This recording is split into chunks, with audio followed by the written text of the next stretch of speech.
Everything was done as a group. I don't feel like nothing was friction. I talk to Pop every day. He know what the progressions were.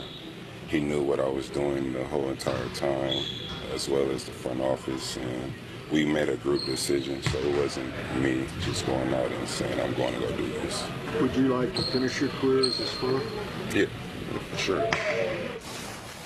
Okay, first of all, he was kind of putting, what is he supposed to say when you're asked that? It's not like, well, let me think about it, I'm not sure. If people didn't hear it, the question was, are you trying to finish your career as a Spur? And he said, yeah, sure. He sort of got caught off guard by a reporter asking the question. But anyway, CeCe, are you buying all the comments from Kawhi that the Spurs were kept up to date, kept apprised of all of his medical decisions the whole time and the rest of it?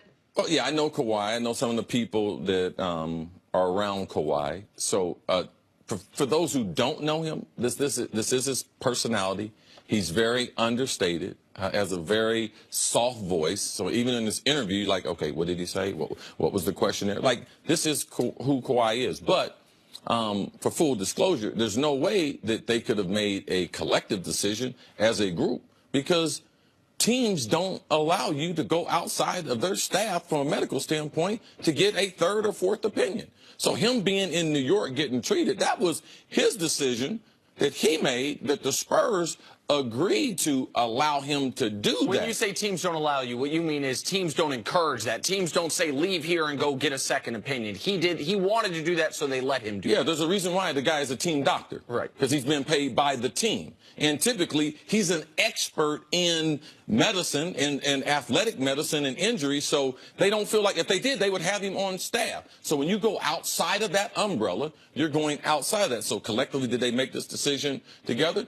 No, they didn't. Now, being back with the Spurs, I believe that what Popovich said over a week ago, 2 weeks ago, when he said, hey, listen, this thing will expire. If he doesn't get back here at some point, he will put him on the deck, on the rack for the rest of the season. So I believe Kawhi hearing that, and Kawhi getting better, has him at practice and looking for his return to San Antonio. Does he want to stay there?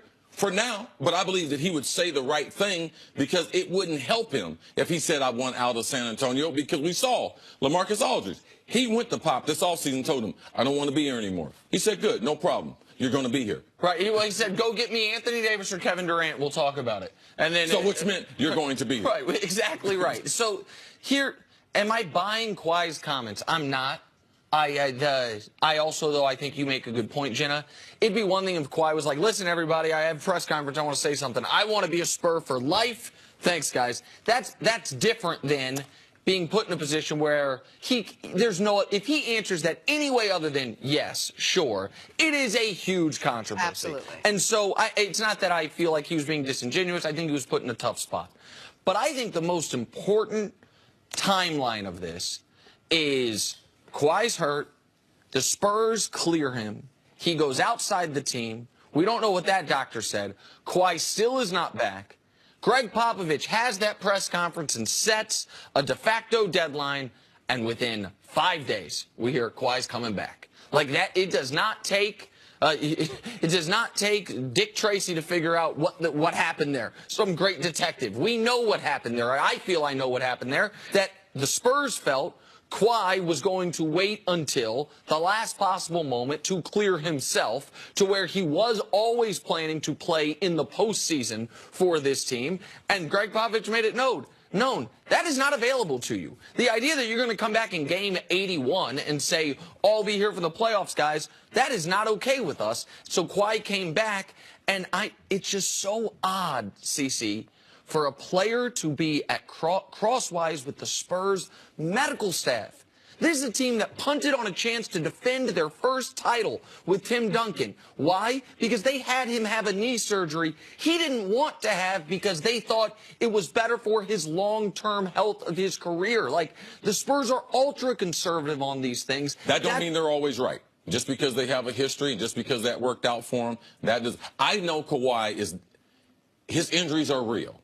No, he's not that kind of player. He's not that kind of person. Now, is there certain things in San Antonio he's not happy with? Yes. He's not happy that they don't have the ability to be able to go out in free agency and potentially get one of these big-time players. Because with Aldridge there, like, I mean, what are they, the big two with Aldridge? So that's bothering him. His shoe deal with Jordan Brand, that's bothering him. The economics of that shoe deal, that's bothering him. So there are some real things outside of the injury that I believe play a role in this. What do you think about his relationship with Pop at this point? Do you think just coming back has sort of repaired that? Because there's this thing dangling over him now, this max deal. I mean, in your honest opinion, you think he'll be back here, sign that, and he moves on? Well, I don't think him and Pop have a problem. I believe Kawhi was injured. And you can't play when you're injured. I believe they might have a difference of opinion, but you have to believe that.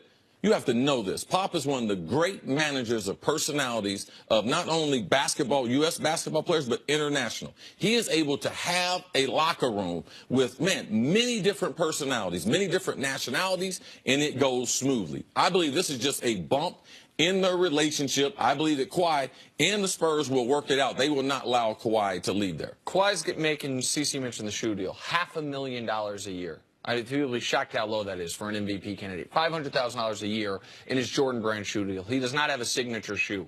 Yes, part of that is playing in San Antonio.